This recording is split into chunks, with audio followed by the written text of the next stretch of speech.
ওসমান হাদি মারা যেতে পারে, দ্যাটস এ গ্রাউন্ড সিচুয়েশন।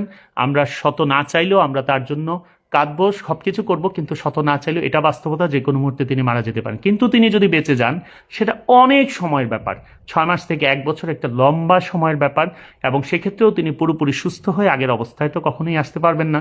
তো কাজে আপনারা খুব শুধু দোয়া করতে থাকেন যে আল্লাহ যেন তাকে একটা মোটামুটি একটা অবস্থায় যেন আমাদের মাঝে রেখে যান, যাতে তার দিকে তাকিয়ে হলেও আমরা তার যে আদর্শ সে দিয়ে গেছে এদেশের মানুষদের জন্য, ওই যে বললাম এক হাদির জায়গায় অসংখ্য হাদি তৈরি হবে, সেটা যেন হওয়ার চেষ্টা করে। যদিও মেধার দিক থেকে that is very much questionable. এই ছেলেটা মানে is a high intellectual capability দিয়ে আল্লাহ তাকে পাঠিয়েছে, এবং that is the very reason শত্রুরা তাকে টার্গেট করেছে। এইটা হচ্ছে সবচেয়ে দুর্ভাগ্যের ব্যাপার।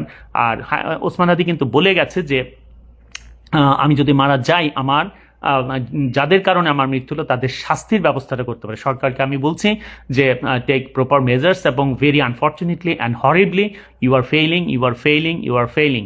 আপনারা চেষ্টা করেন এদেরকে ধরার জন্য, এবং দৃষ্টান্তমূলক শাস্তির ব্যবস্থা করতে হবে অ্যাজ আর্লি অ্যাজ পসিবল, খুব দ্রুততম সময়ের মধ্যেই। আমি ডাক্তারদের বলবো যে be very specific with whatever else you just want to say. There is always miracle, but that's the percentage is very low. A rarity is a rarity. Rare সিচুয়েশনে কেউ যদি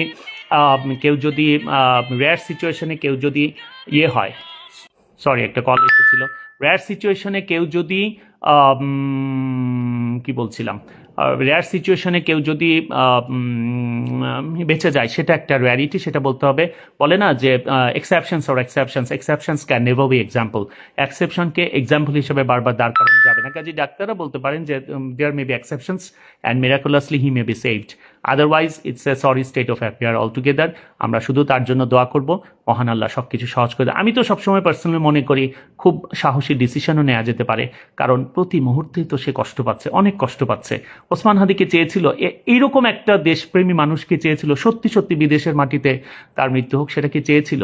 চাই নাই। তো আমরা কি তার চাওয়াটাকে সম্মান দিতে পেরেছি? সে তো মৃতবধ, কাজেই তাকে তো আমরা না জেনেই তো তাকে তার ইচ্ছার বাইরেই তো আমরা পাঠিয়েছি। আমি ব্যক্তিগতভাবে আমার মা স্ট্রোকে আক্রান্ত হয়ে 4 দিন অসুস্থ ছিলেন, 5ম দিন আমরা আইসিইউতেও নিয়েছি, কিন্তু যখন আমি দেখছি যে একেবারে ইরিভার্সিবল সিচুয়েশন ছিল, কোনো অবস্থাতেই তিনি আর ফিরে আসবেন না, তখন আমি কিন্তু তাকে লাইফ সাপোর্টে দেওয়া বা টিউব দেওয়া, ভেন্টিলেশনে যাওয়া, এই সবগুলো বাদ দিয়ে দিয়েছিলাম। এবং আমার 2 বোনের সাথে আমি কথা বলেছিলাম যে এই ধরনের সিচুয়েশনে let me take some brave decisions. এটা হচ্ছে কথা।